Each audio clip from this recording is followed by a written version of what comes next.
Je disais que certaines associations et aussi certains avocats qui pourtant habituellement soutiennent fortement les étrangers et plaident très bien, sont prêts à le faire jusqu'à un certain niveau de responsabilité. C'est-à-dire on est prêt à ferrailler même très activement à l'intérieur du système, mais on ne s'attaque pas à des principes fondamentaux comme celui que je viens de dire.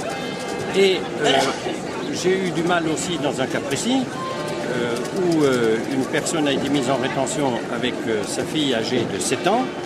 J'ai eu le plus grand mal à trouver un avocat qui la défende correctement. En effet, cette petite fille n'avait été mentionnée sur aucun des documents administratifs, ni sur le protocole, le procès-verbal d'interpellation, ni sur l'arrêté de reconduite à la frontière, ni sur la décision de mise en rétention. Et j'ai eu affaire à 2 avocats qui ont refusé de mentionner cet argument dans les recours devant le tribunal administratif. Et j'ai dû en chercher un 3e que j'ai enfin trouvé pour pouvoir présenter cette position. Ça veut dire que cette pratique qui est généralisée, donc il y a eu à peu près 300 enfants qui ont été mis en rétention l'an dernier, à ma connaissance, aucun avocat n'a soulevé le fait que les enfants ne sont jamais mentionnés dans les documents administratifs. En pratique et en français courant, c'est un kidnapping puisqu'on prive de liberté des enfants dans des locaux qui sont fermés à clé, dont ils n'ont pas le droit de sortir et qui sont gardés par une police armée. Alors on peut appeler ça rétention administrative ou l'appeler comme on veut, c'est de l'emprisonnement. Et comme cet emprisonnement n'est mentionné sur aucun document légal, c'est un kidnapping. C'est une arrestation et une séquestration clandestine du point de vue du droit civil. On trouve des juges administratifs qui sont capables d'écrire sur leurs décisions. Vu la Convention européenne des droits de l'homme, article 8, c'est celle qui garantit la vie privée et familiale. Vu la CIDE, la Convention internationale des droits de l'enfant, qui dit que dans toute décision administrative, l'intérêt supérieur de l'enfant doit être la ligne de conduite. Et ils écrivent ensuite, décident d'expulser, par exemple, une mère de famille qui a un enfant de 14 ans, et l'enfant de 14 ans reste en France. Et ça s'est fait au mois de décembre, et on ne sait pas exactement où est la mère, et l'enfant est seul ici depuis le mois de décembre. Je dois dire quand même que ça sert à quelque chose de toujours répéter les principes de base quand on fait des recours devant les tribunaux administratifs et quand on s'adresse à l'administration en général, c'est que de temps en temps, on a quand même des représentants de l'administration qui font passer les conventions internationales signées par la France, par exemple le CEDH, l'article 8 sur la protection de la vie privée et familiale, avant la loi française.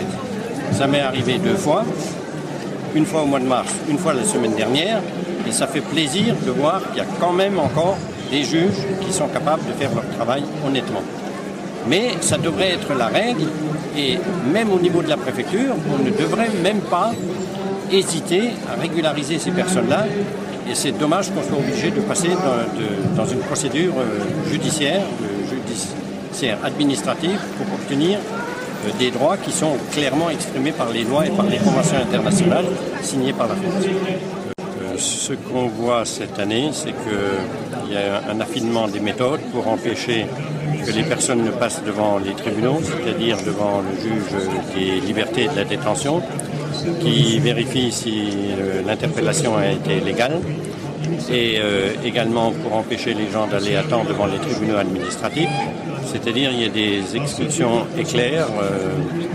Souvent les documents de voyage sont préparés à l'avance, on va chercher les gens dans leur foyer, on les arrête dans la rue sur photographie, et on les expulse avant qu'ils n'aient pu accéder au recours de droit, ce qui est légal formellement, mais qui est tout à fait immoral politiquement et légalement aussi, par rapport aux principes généraux du droit. Ils font que quand il y a des recours qui sont possibles, l'administration a le devoir de faire un effort pour que les personnes aient accès aux droits qui leur sont conférés par la loi. Mais on trouve des systèmes d'exécution qui sont formellement légaux et qui empêchent les gens d'accéder aux droits que leur confère la loi par ailleurs. La PAF qui se conduit exactement comme le font des chasseurs, pas comme le font des officiers de police qui recherchent un criminel identifié. Ils chassent un peu au hasard, donc ils vont aux abords de Leclerc, puisque c'est un magasin pas cher, ils savent que les pauvres vont là-bas. Et les personnes déboutées du droit d'asile sans papier sont tous pauvres par définition.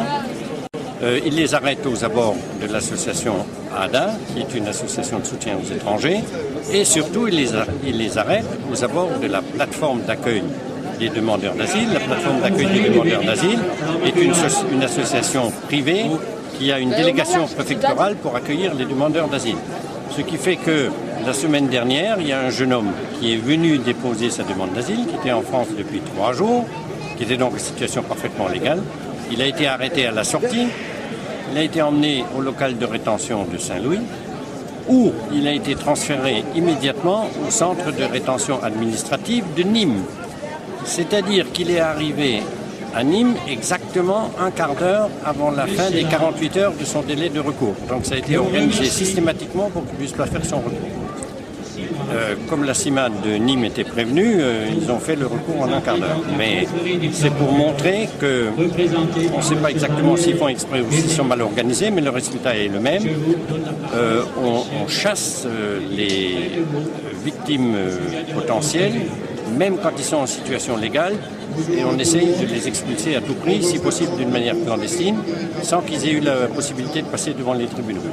Donc il y a une déviation, une détérioration morale extrêmement importante de la part des autorités. On ne sait pas si c'est au niveau de la PAF elle-même ou s'ils reçoivent des instructions, mais le résultat pour les victimes, c'est la même chose. C'est la responsabilité du préfet et des autorités de voir à ce que leurs administrations, et en particulier la police aux frontières, fonctionnent conformément à la loi. Et c'est aussi la responsabilité du procureur de la République. Je suis convaincu, puisqu'ils ont les photographies de toutes les personnes qui sont en situation irrégulière, puisque auparavant ils ont demandé à être régularisés, qui travaillent sur photographie. Parce qu'ils arrêtent des gens d'une manière ciblée, qui ne sont pas dus au hasard quand c'est des Européens, ça c'est pas possible. C'est donc tout à fait organisé, comme on va à la chasse, quoi. D'ailleurs, ils utilisent ce terme entre eux comme je m'en suis aperçu. C'est une détérioration de la moralité publique qui est extrêmement grave à mon avis.